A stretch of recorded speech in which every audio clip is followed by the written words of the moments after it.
Hello friends, good morning. Green টুকিটাকি আরও একটি নতুন ব্লগে তোমাদের সবাইকে ওয়েলকাম। আশা করছি তোমরা সবাই ভালো আছো। আমার এই চন্দন কালারের গাছটা তো প্রত্যেক দিনই একদম পুরো ভরে ভরে ফুল ফুটছে। এত ফুল ফোটে যে সিংহাসনে মানে পুরোটা সিংহাসন সাজিয়েও অনেক ফুল থাকে। আমি তো সেই দলা দলা করে ঠাকুরের পায়ের কাছে দিয়ে রাখি। কি করব অত ফুল। আর আজকে অনেক দিন বাদে আবার এই যে এই বড় অরেঞ্জ কালারের ফুলটা আমার ফুটেছে। কয়েকটা কুড়িও এসেছে দেখছি গাছটাতে, কিন্তু বেশিরভাগ গাছগুলোতে না আমার কুড়ি আসছে না। গাছগুলো একটু পরিচর্যার দরকার, অনেক দিন হলো সার টার দেওয়া হয় না। তো দেখি এর মধ্যেই সবকটা গাছগুলোকে একটু পরিচর্যা করতে হবে। সকালের বেশ কিছুটা কাজকর্ম সেরে মানে ঘরের কিছুটা কাজকর্ম সেরে রান্নাঘরে চলে এসেছি আর আটাটা মেখে নিচ্ছি রুটির জন্য। আসলে এখন তো রুটিটা বেশিরভাগ সময়ই রাত্রিবেলা করে রাখি, কিন্তু গতকাল রাত্রিবেলা আমার মামা শ্বশুরের বাড়িতে আমাদের সবার নেমন্তন্ন ছিল রাত্রিবেলা খাওয়া দাওয়ার, তো সেই কারণে বাড়িতে ছিলাম না। আর রাত্রিবেলা সাধারণত যে কাজগুলো করি পরের দিনের সকালে কাজটা এগিয়ে থাকবে বলে সেগুলো আর কালকে কিছুই করা হয়নি। তো সেই জন্য এখন আগে আটাটা মাখছি।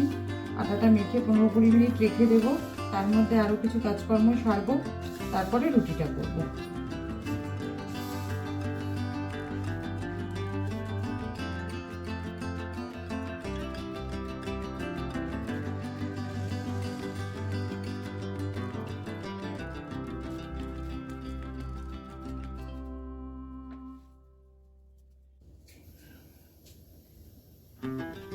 ছাদ থেকে নেমে এসে রুটিগুলো আগে করে নিলাম, কারণ রুটিটা করা হয়ে গেলে না আমার যেন মনে হয় অনেকটা কাজ মিটে গেল। আর আজকে তো বেশি রুটি না, শুধু আমার আর আমার বরের জন্য। আর ছেলে তো সকালবেলা স্কুলে চলে গেছে।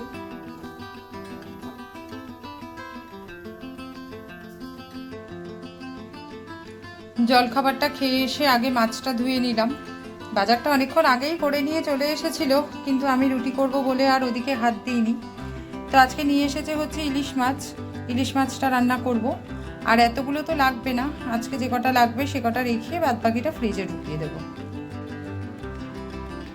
আজকে কিন্তু আমি বানাবো হচ্ছে ইলিশ মাছের ভাপা। তার জন্য মশলাটা একদম রেডি করে নিয়েছি। এর মধ্যে দিয়েছি হচ্ছে সাদা সর্ষে, কালো সর্ষে, কাঁচা লঙ্কা, এই তিনটে একসাথে বেটেছি। আর দিয়েছি নুন, হলুদ, মিষ্টি, কাঁচা সর্ষের তেল, আর দিয়েছি হচ্ছে বেশ খানিকটা টক দই।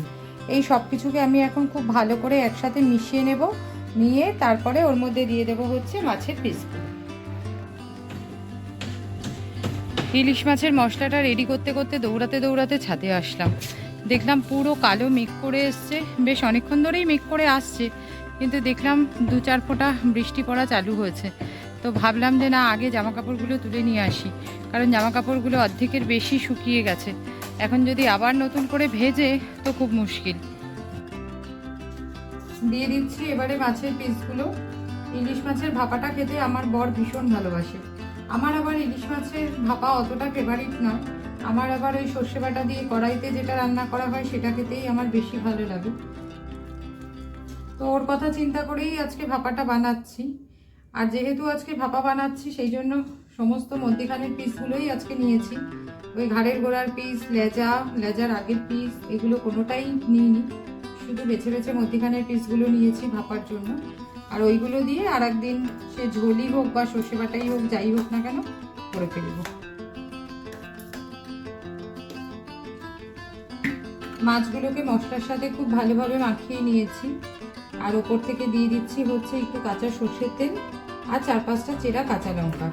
এটা দিয়ে এবার মাছগুলোকে মিনিট 15-20 একটু রেখে দেব। দিয়ে তারপরে কড়াইতে জলের মধ্যে ভাপাটা করতে বসাবো।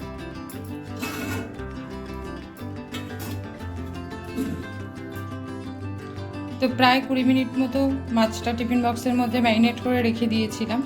আর এবারে এই যে কড়াইতে জল দিয়ে তার ভেতরে বসিয়ে দিয়েছি একটা স্ট্যান্ড, আর তার উপরে দিয়ে দিয়েছি হচ্ছে টিফিন বক্সটা। এবারে গ্যাসটা জ্বালিয়ে দিয়ে এই যে এই বড় থালাটা দিয়ে কড়াইটা ঢেকে দেব।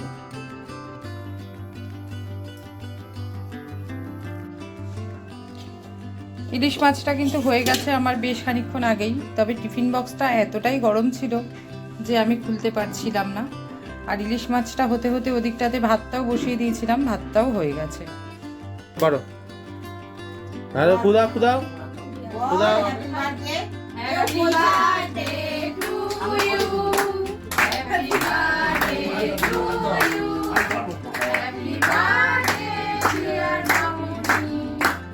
Happy birthday to you.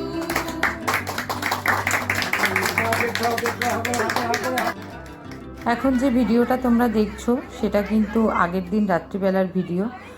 গতকাল আমার মামি শাশুড়ির জন্মদিন ছিল, তো সেই উপলক্ষে আমার মামা শ্বশুর বাড়িতে আমাদের রাত্রিবেলা নিমন্ত্রণ ছিল। একদমই ঘরোয়া ছোট্টখাট্টোভাবে সেলিব্রেশন করা হয়েছে। আমরা আর মামনির পাশে ওই যে বাচ্চাটা বসে আছে, ওরা হচ্ছে একদম মামনির পাশের বাড়ি, তো ওরা এই দুটো ফ্যামিলি নিমন্ত্রিত ছিলাম আমরা মামনির জন্মদিন উপলক্ষে।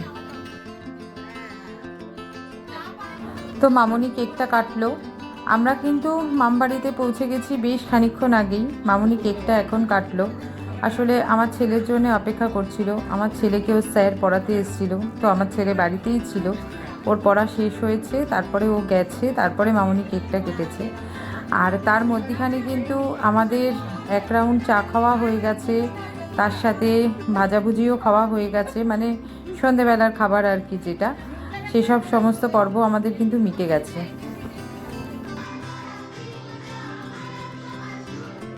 আর এখন নাচ শুরু করেছে জেঠি।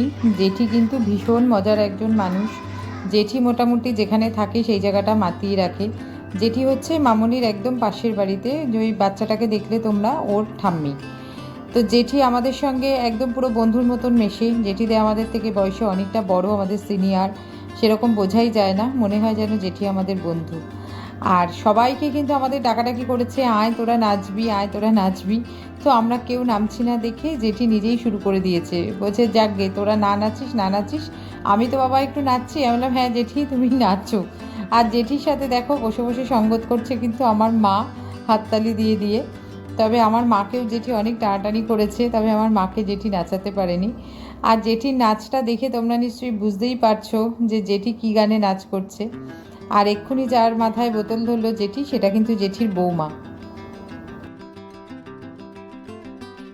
আর জেঠির কাণ্ড দেখে আমরা তো সবাই হেসে পাগল হয়ে যাচ্ছি।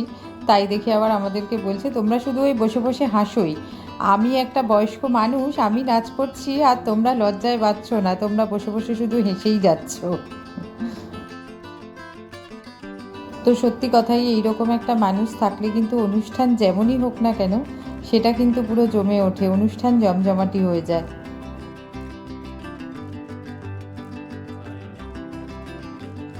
তো খুব মজা হলো, বেশ অনেকটা সময় হাসাহাসি গল্প আড্ডা সব কিছুই হলো। আর রাতটাও তো বেড়ে যাচ্ছে, সেই জন্য আমরা বসে পড়েছি এবারে খেতে। জেঠিরা কিন্তু খেয়ে বাড়ি চলে গেছে, আর আমরা একটু পরেই খেতে বসেছি, মানে একটু দেরি করে। তো আমার বর আমার ছেলে ওদের খাওয়া হয়ে গেছে, এবারে বসেছি হচ্ছে আমি আর আমার মা। তবে মামনিদের এখনও খাওয়া হয়নি, মানে মামনিরা এখনও কেউই খেতে বসেনি। আমরা যেহেতু বাড়িতে ফিরবো সেই জন্য আমরা একটু আগেই খেতে বসে গেছি। আর রাত্রে খাওয়া দাওয়ার সাথে সাথে আমার আজকের ব্লগটা কিন্তু আমি এখানেই শেষ করছি।